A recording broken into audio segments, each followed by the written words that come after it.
What's up, everyone? Welcome back to the channel. Hope you're having a great day. Today, I have a topic for ankle mobility, also getting deeper within your squat. All right, a lot of times people think that this is strictly on your hamstrings and your glutes, which that is an aspect of it, but a big factor that people overlook is your ankle mobility. And the reason I noticed this so much is I was told by somebody one time that, hey, squat and then stretch your calf out, whether it's with a Theragun, a roller, or just a regular calf stretch on the wall, and then attempt to squat again. And I was just dumbfounded by how much further I could actually squat down just on that quick stretch alone. So I think that ankle mobility is absolutely key when it comes to squatting. If you're in the military at all, sprained ankles is a huge thing. When I was back in the military, I was getting a sprained ankle probably every other month. And if you spend any time in the field or overseas, it is an ongoing thing. And honestly, I thought I was just never gonna get rid of that pain. It was just always gonna be somewhat tight, somewhat restricted in my range of motion. To this day, my right ankle is still limited in its ability to close in. But with this technique, it helps with both aspects.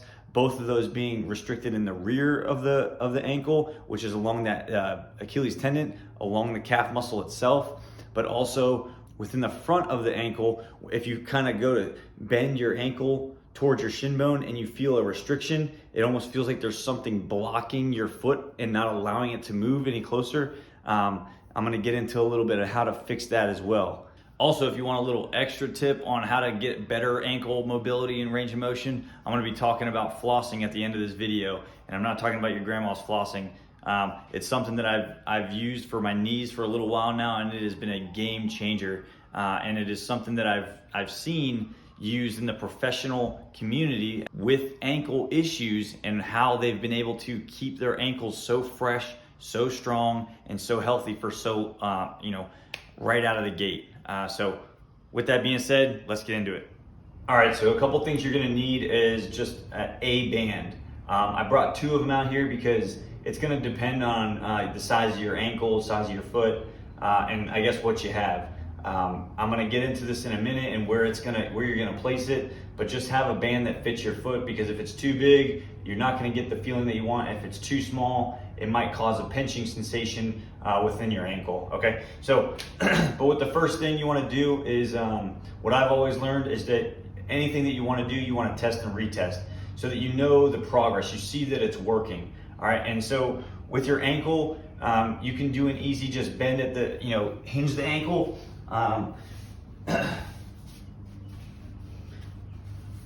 You want to have some kind of flat surface that you can get your knee towards. All right, so find a distance.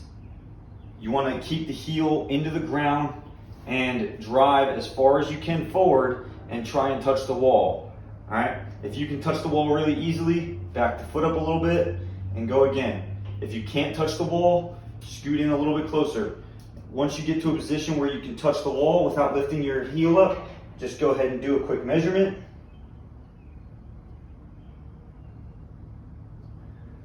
All right, once you got that measurement, you want to kind of go into what is the problem within that foot. All right, like I said before, there's two different aspects here.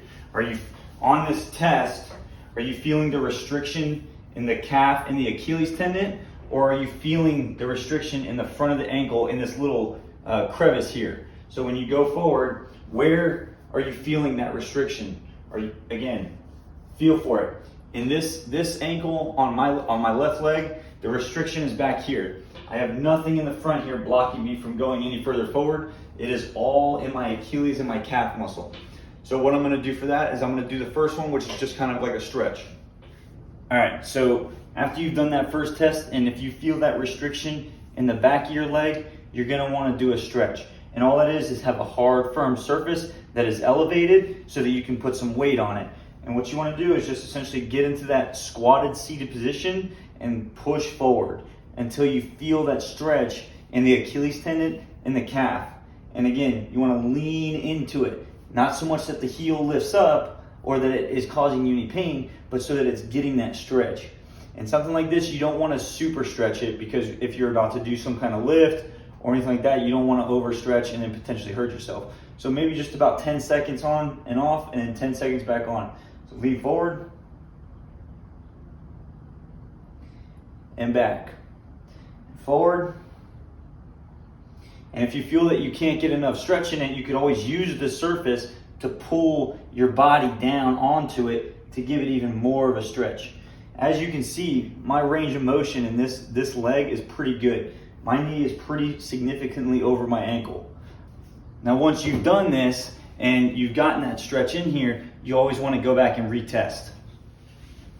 I'm just going to get right back down and go right into that same motion, and already my thumb is almost at a full extension, whereas before I had it up like that and it was pushed past the block. So you can see how much more my foot is able to go, or my knee is able to go forward on that. All right, so the next restriction is going to be here in the front of the ankle. You get this a lot with your sprained ankles. This is actually the talus bone here. This bone, when you move it forward, when you move your knee forward, the purpose of this bone is to actually slide back into place to allow your foot to go forward. All right, but when you overly aggravate this bone, it can tend to not work properly because it's stuck. So you go forward and you feel a pinching or a blocking sensation, which is what I have, as if there's something just there and in the way, and it just won't allow the knee to go any further forward. So what you actually need to do is use a band. But first, we're gonna test it. So you're gonna use the same test. You're gonna go up to the wall, find your position, and as you can see, this one is a lot more limited in my range of motion because I can't go forward. And it actually hurts when I try to put that much pressure on it. So I'm out about right there, and I almost have my thumb completely down. So what we're gonna do, there's a couple different things you can try. Again, find the band that works for you. It's gonna go in the crest of your foot there. I like to use this black band. It's about 1 inch wide. You're gonna hook it onto something low that is a good anchor. All right. Now, the level at which you put your foot is gonna be to your comfort. All right. The goal is to get that talus bone to be pulled back and down so that your foot can collapse. Okay. If I go on this flat surface right here, it's not gonna get the proper leverage to pull it down. So you can start out with a plate, a 45-pound plate. All right, you want to get a good amount of tension on it. So, all right, and where it's going to go is right underneath that ankle bone, right underneath it to pull it down and back. Now, if you don't happen to feel the band going underneath the bone and it wants to ride up over it, you might either be using too thick of a band or you're just not elevated high enough. So, but you're gonna give it a try. So what you're gonna do is you're gonna lean forward on that foot. And if it's done properly, you should be able to go further forward easily with no pain. So I'm gonna push forward again. I feel a little bit better in this movement, but let's just say that I wanna get more range of motion.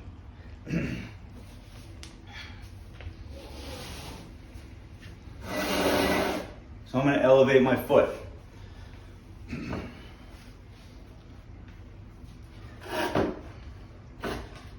So again, as you can see already, my knee is going way further forward than it was when I was just trying to use the test.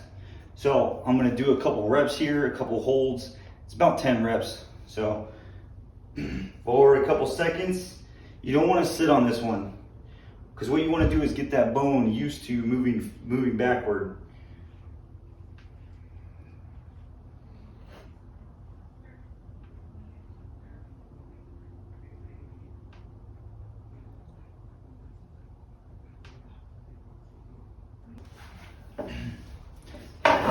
couple things to keep in mind. Again, if you're not feeling any better, if you're not getting any better range of motion, if it's still having that blocking sensation, a couple things are going on. You're not high enough, you don't have enough tension on the cable or on the band, all right, or your leg isn't tracking right. So there's just a couple things to check out. But after we're done, we're gonna retest. So we do about 10 reps of those, all right, and we're gonna come back to this test. As you can see already, my knee is already going way further forward than it was before. I'm up to about there. If you remember, I started here. Pretty big difference, all right? And that's something that I do with my warm-ups for my squats.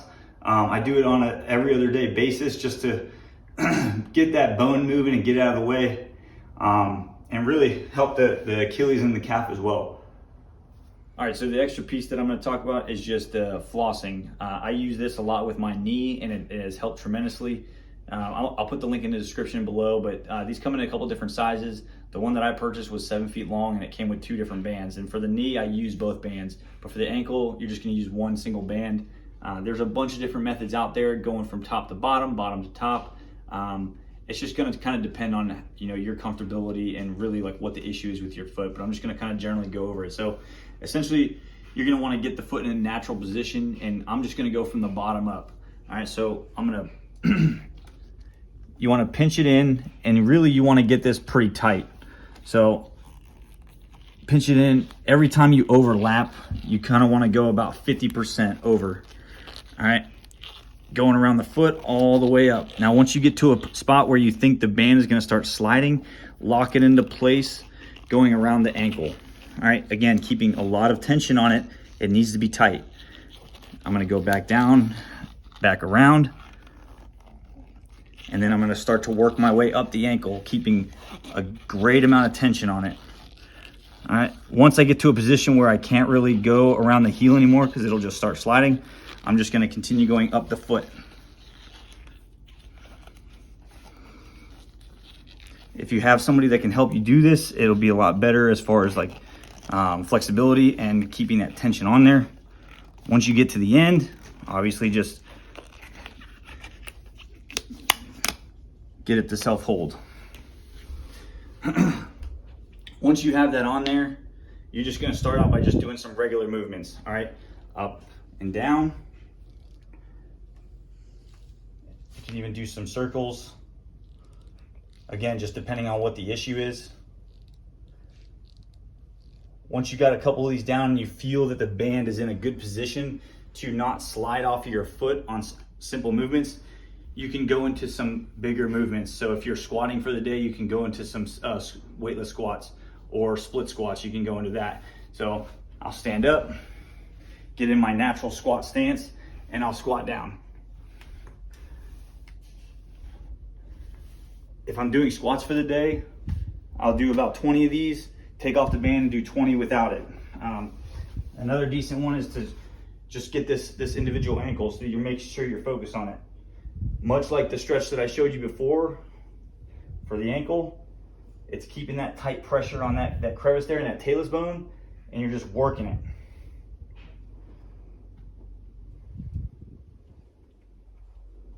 Get a couple reps in, I say about 20 reps. And once you've done that, since it's restricting that blood flow in there, you want to take it off. There's no special way to take it off. Just get it off.